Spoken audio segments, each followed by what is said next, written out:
my wife said. Your brother is a loser. Stop lending him money.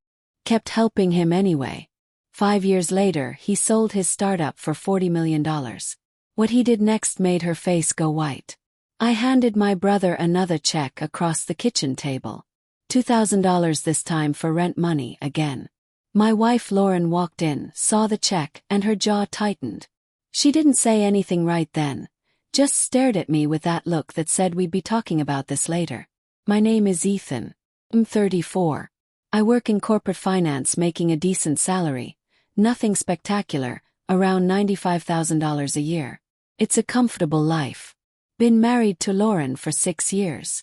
She's 32, works in pharmaceutical sales, makes about $110,000 with commissions, good money.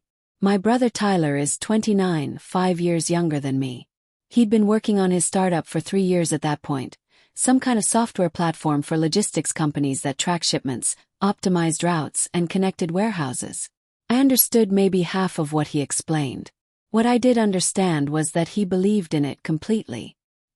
He worked 80-hour weeks, lived in a tiny studio apartment, ate ramen most nights, and poured every dollar into development. And yeah, he needed help sometimes. Rent money when clients were slow to pay. Grocery money when he had to choose between food and server costs. Small amounts, usually $1,000 to $2,000, maybe once every 2 months. Over 3 years, I'd probably lent him $30,000 total. He kept meticulous records, sent me spreadsheets tracking every dollar, and promised to pay it all back with interest once the company took off. Lauren hated it. That night after Tyler left, she started in on me. Said we needed to talk about my brother, about the money, about how this couldn't continue. I told her Tyler was building something real and that he had clients now, actual paying customers, and things were starting to move. She laughed, not a fun laugh, but that bitter laugh that meant she thought I was being naive. She said Tyler was a loser and that I needed to accept that. Some people aren't meant to succeed because they chase dreams instead of getting real jobs. He was 29 years old, living in a studio, eating cheap noodles, begging his older brother for money. That wasn't building something, that was failing slowly. I told her he wasn't begging, he was asking for bridge loans, temporary help, and he always paid me back eventually. She said that was the problem, eventually. We could be using that $30,000 for us, for a better car, for the down payment on a bigger house, for our future.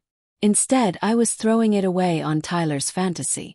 I asked her if she remembered when I told her about my dad, about how he worked 3 jobs to put me through college, how he believed in investing in family, how he always said family takes care of each other, especially when it's hard. She said that was different because my dad was helping someone who was actually trying to build a real future, but Tyler was just playing entrepreneur. I told her I wasn't going to stop helping my brother. She said I had to choose between her and our future, or Tyler and his failed startup. I didn't respond to that, just went to bed. Over the next 2 years, the tension got worse. Every time Tyler needed help, Lauren and I fought. She started tracking our finances obsessively, questioning every expense, making comments about how we'd have more savings if I wasn't funding Tyler's hobby. Tyler didn't know about these fights because I never told him. When he called needing help, I just sent the money. $1,500 here, $2,000 there.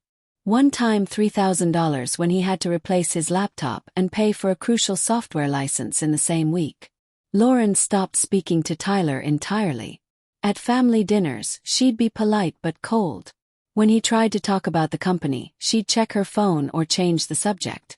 My mom noticed and asked me privately if everything was okay between Lauren and Tyler. I told her it was fine, just some differences in perspective. But it wasn't fine. Year 4 of Tyler's startup journey was brutal. He lost 2 major clients in the same month, had to lay off his only employee, and moved to an even smaller apartment. There were weeks I could tell he wasn't eating properly because he was funneling every dollar into keeping the servers running. I sent him money without him asking. $500 for groceries, $1,000 when I knew his rent was coming due, $2,500 when his car broke down and he needed it to meet with potential investors. Lauren found out about that last one because I'd moved the money from our joint savings without telling her. She exploded and said I'd crossed a line, that it was our money, our savings, and I'd stolen it to give to Tyler. I told her I didn't steal anything because it was my money too, and Tyler needed it.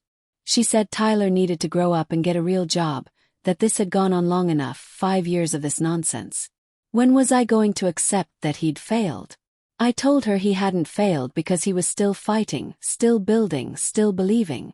She asked what I saw in him that she didn't, what made me so sure he'd succeed when every indication said otherwise. I told her I saw someone who worked harder than anyone I knew, who sacrificed everything for something he believed in, who never gave up even when it would have been easier to quit. That's not failure, that's courage. She said courage doesn't pay bills.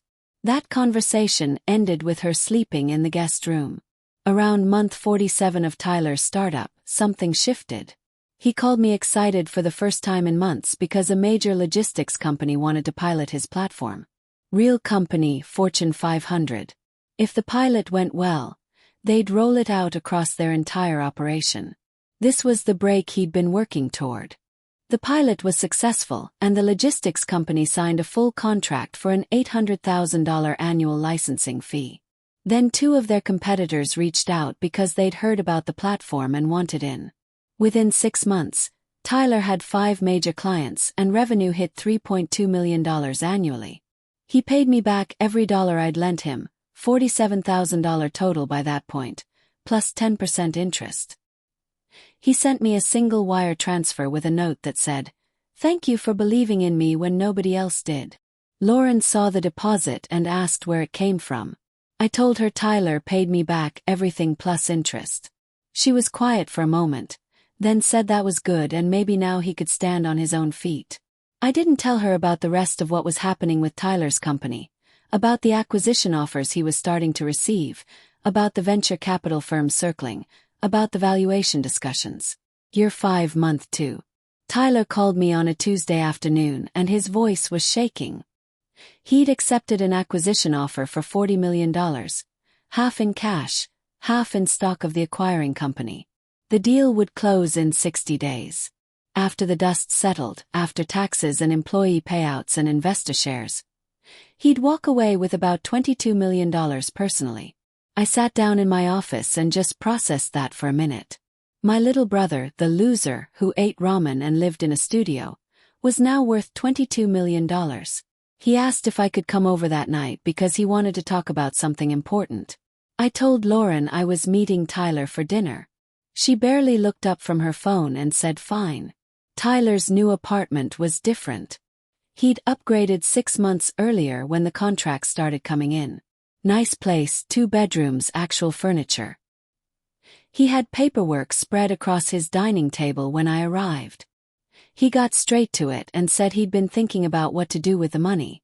He had plans for investments and another startup idea, but first, he wanted to take care of the person who'd taken care of him. He slid a document across the table, a bank check made out to me for $2 million. I stared at it and asked what this was. He said it was thank you, it was recognition, it was paying back what I'd given him not just in money but in belief. When Lauren called him a loser, when everyone else thought he should quit, I kept believing. That was worth more than the $47,000 in loans, that was worth everything. He said he'd also set up a trust with another $1 million, invested conservatively, generating income for my future, for my kids if I had them, for whatever I needed. Total, $3 million. I told him this was too much, way too much. He said it wasn't nearly enough. He'd done the math and if I'd put that $47,000 into an index fund instead of lending it to him, I'd have maybe $60,000 now. I'd given up that opportunity cost. I'd given up peace in my marriage. I'd given up Lauren's respect. This wasn't charity, this was equity. I'd been an investor even if we never formalized it that way. I didn't know what to say. He told me to take a few days and think about it, but the money was mine regardless because it was already transferred to an account in my name. He'd email me the details. I drove home in silence, kept looking at the check on my passenger seat. $2 million just sitting there. Lauren was watching TV when I got home and asked how dinner was. I sat down next to her and told her I needed to show her something. I handed her the check. She looked at it, looked at me, looked at it again. Her face went white. She asked if this was real. I told her it was. Tyler's company sold for $40 million, and he gave me this as thanks for helping him build it. There was also another million in a trust, $3 million total. She set the check down carefully like it might dissolve, and asked why Tyler would give me this much money. I told her the truth. Because I believed in him when she called him a loser, because I helped him when she told me to stop, because I chose family over her ultimatums. She started to say something about how this changed everything, how we could do so much with this money, how proud she was of Tyler. I stopped her. I told her we needed to talk, really talk. I said that for 5 years she'd called my brother a failure, she'd mocked his dreams, she'd made me choose between her and my family, she'd told me I was throwing money away on a fantasy. She'd been wrong about all of it. But more than that, she'd shown me something important. When things were hard, when Tyler needed support, she wanted me to abandon him. She only cared now because there was money involved. That wasn't the kind of partner I wanted. That wasn't the kind of person I wanted to build a life with. She started panicking and said she'd been scared. Scared we wouldn't have enough. Scared of financial insecurity. She didn't really think Tyler was a loser, she was just worried. I asked her a simple question. If Tyler had failed, if the company had collapsed and he'd never paid me back, would she have ever forgiven me for helping him? She couldn't answer that. I told her I knew the answer was no. She wouldn't have.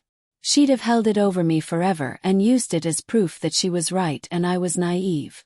She was only here now because the bet paid off. That's not love, that's opportunism. She started crying and said we could work through this, that she'd made mistakes but she loved me, that we'd been together 6 years and that had to mean something. I told her it did mean something. It meant I'd learned what I actually valued. Loyalty, faith, supporting people even when it's hard. She didn't share those values. The money made that clear. I asked her to stay at her sister's place for a few days while I figured things out. She asked if I was seriously considering divorce over this. I told her I was considering divorce because for 5 years she'd shown me exactly who she was, and the money just made it impossible to ignore anymore. She packed a bag and left. Over the next week, Tyler and I talked several times. He felt guilty and said he never meant to cause problems in my marriage. I told him he didn't cause anything because he revealed what was already there. Lauren and I had different values, and this just made it obvious. He asked what I was going to do. I said I didn't know yet, but I knew what I wasn't going to do. I wasn't going to stay with someone who only valued me when it was profitable. 2 weeks after the check, Lauren came back and said she'd been thinking. She wanted to fight for the marriage, she'd go to counseling, she'd work on being more supportive, and she understood she'd been wrong about Tyler. I asked her when she realized she was wrong, when Tyler was eating ramen and living in a studio, or when he handed me a $2 million check. She didn't have a good answer. I told her I'd already contacted a divorce attorney. We'd split our joint assets 50-50, which was fair. The $3 million from Tyler was separate property, gift income, not a marital asset, and my lawyer confirmed that. She'd get half of what we'd built together but wouldn't get any of what Tyler gave me for supporting him alone. She tried several more times to change my mind, sent long texts, called my mom, showed up at my office. Nothing changed. The divorce was finalized 4 months later with a relatively clean split. She got half our savings and half the equity in our house. I kept the money from Tyler. Tyler felt terrible through all of it and kept apologizing. I told him to stop because he'd given me a gift that went way beyond money. He'd shown me what really mattered. He'd shown me who Lauren really was, and he'd given me the financial freedom to make a choice I might not have been able to make otherwise. That was worth more than $3 million. 6 months post-divorce, Tyler's second startup was already gaining traction. He'd invested $5 million of his acquisition money into a new platform, this one for small businesses, helping them compete with larger companies through better supply chain management. He asked if I wanted to be an actual investor this time with a formal equity stake and real partnership. I invested $500,000 and took 8% of the company. 2 years later, that company was valued at $15 million. My stake was worth $1.2 million plus dividends. Tyler's changed too. He's more confident now and still works insane hours, but in a better apartment with actual furniture. He's dating someone who works in tech and she gets it, understands the grind, supports his vision. Last month, we had dinner with her and she asked about the early days when he was struggling. Tyler told her about the years in the tiny studio, about the ramen, about me sending him rent money when things got tight. She looked at me and said that kind of support is rare, that he was lucky to have family who believed in him. Tyler said I was the only one who did. Everyone else, including my ex-wife, thought he should quit and get a normal job. His girlfriend said those people must feel pretty stupid now. Tyler said he hoped they didn't feel stupid. He hoped they learned something. I did learn something. I learned that believing in people isn't about guaranteed outcomes. It's about supporting them through the process. It's about loyalty when it's hard, not just when it pays off. Lauren called me once, about 8 months after the divorce. She asked how I was doing, said she'd heard Tyler's new company was doing well, and said she'd been thinking about us, about what went wrong. I kept the conversation brief, said I was doing fine, and wished her well. She asked if I ever thought about what we could have had with that money, what we could have built together. I told her we did have it together for about 5 minutes, until I realized what she actually valued. Then I told her the truth. I said I think about what I have now. A brother who's building something meaningful, a clear understanding of my own values, and freedom from a relationship built on conditions and judgments. The money was just money, the real gift was clarity. She went quiet, then said maybe I was right, maybe she'd never understood what really mattered. I told her I hoped she figured it out someday, then ended the call. I haven't heard from her since. Tyler's doing a keynote speech next month at a tech conference, big deal. They're paying him $50,000 just to show up and talk about building startups from nothing. He asked if I'd come watch. Course I will. Because that's what family does. We show up, we believe, we support. Not because it's profitable, because it's right. Lauren never understood that. She thought investing in people was about return on investment, measurable outcomes, guaranteed wins. But the real investment isn't financial, it's faith, it's loyalty. It's being there when someone's eating ramen in a studio apartment, working 80-hour weeks, believing in something everyone else calls impossible. That's the investment that actually matters. And yeah, sometimes it pays off in ways you never expected. Sometimes your brother hands you a check for $2 million. But even if he hadn't, even if the company had failed and the money was gone, I'd make the same choice again. Because I'd rather be someone who believed in my brother than someone who was right about him failing. Lauren chose being right over being supportive. That's why she's my ex-wife. And that's why Tyler and I are closer than ever. The money changed my life. It paid off my mortgage, got invested in a diversified portfolio, and set up my own trust for the future. But the real change wasn't financial. It was understanding what I actually valued, who I wanted to be, what kind of relationships I wanted in my life. Tyler didn't just give me $3 million. He gave me clarity about what matters. And that's worth more than any amount of money. Lauren figured that out too late. Some lessons cost $3 million to learn. For her it cost everything,